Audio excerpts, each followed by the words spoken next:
everyone, it's been a while since I made a video like this, but today I'm going to be discussing more hard K-pop pills to swallow.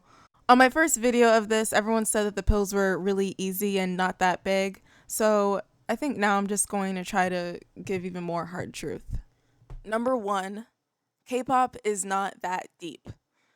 I've said before that nothing said online really matters, but even in the large scheme of things and in real life, K-pop is never that deep. It really makes me upset when I see all of my mutuals and people I know online saying that they need to take a break from stan Twitter or Instagram because it's become so toxic for their mental health. And I feel like it should never have to get to that point ever. K-pop and K-pop stans on social media are not worth losing sleep over or being distressed over.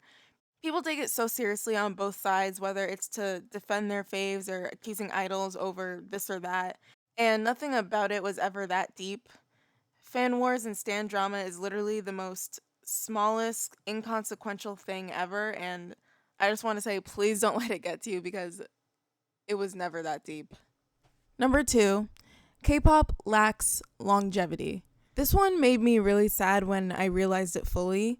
K-pop companies don't really seem to create groups for longevity and long-term careers.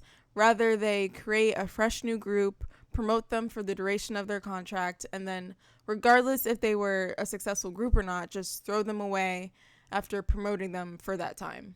Even with groups who have been with their companies for a long time, they sort of get pushed to the side completely for newer and younger groups.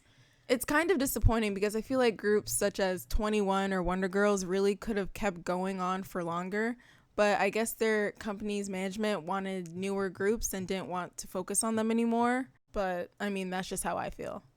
Number 3, non-Asian idols can be in K-pop.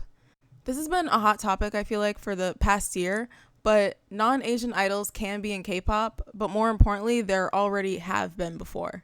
I've talked about Michelle Lee and other non-Asian personalities in Korean entertainment, and I think it's a good thing. Of course, K-pop is primarily for Asian representation, and I would like to keep it that way, but there's no reason to alienate the genre and industry to different people. Of course, it has to be done in a tasteful and respectable way, but I think it can be done. I've seen a lot about that Lana girl, and I mean, she just seems a mess. And of course, the EXP edition drama last year. But I don't think they're good examples of non-Asians in K-pop, and that we shouldn't be just looking at them. I've never seen an argument like this for any other music genre, and I feel like it shouldn't exist in K-pop either. There's no reason to gatekeep K-pop to exclude non-Asian people. I'll just try to give an example with a situation I remember with NCT. Earlier this year, NCT performed 2 of their songs on American television, and this DJ YouTuber reacted to it and said all these things like they don't have any business being here, they should stick to the Korean and Japanese market, they're not wanted here. You have that much money, can't you diversify? Why do you have to stick to the Korean market or go to Japan? Do not come to the US. I mean, you have no business being in the US. I hope everyone realizes how bad it sounds to tell a K-pop group with American members to go back to Korea and that they don't belong here. You can't want a K-pop group to break into mainstream music and become bigger artists, while at the same time telling foreign non-Asian people that they can't be in K-pop. They're like the same thing.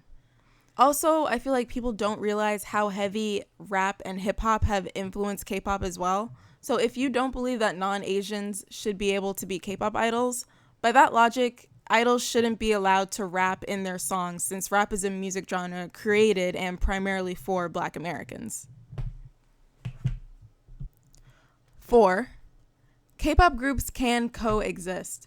I never understood the constant need to justify who's better than who and who has a better this than that, and there's really no reason for it, and I don't get why people just can't let groups be sometimes. When G-Idol first came out with La Ta Ta, I remember people said they were going to overthrow Blackpink because they had girl crush concept. And then when IZ*ONE started doing really well after they debuted, people said, oh, they were going to overthrow Blackpink. And then when ITZY was revealed to be a new girl crush group, everyone was saying, oh, they're going to overthrow Blackpink. Meanwhile, all these groups are coexisting, doing their own things, and being successful, and not everything is a competition. So I feel like people need to chill out. Number 5, visuals are important in K-pop, like it or not.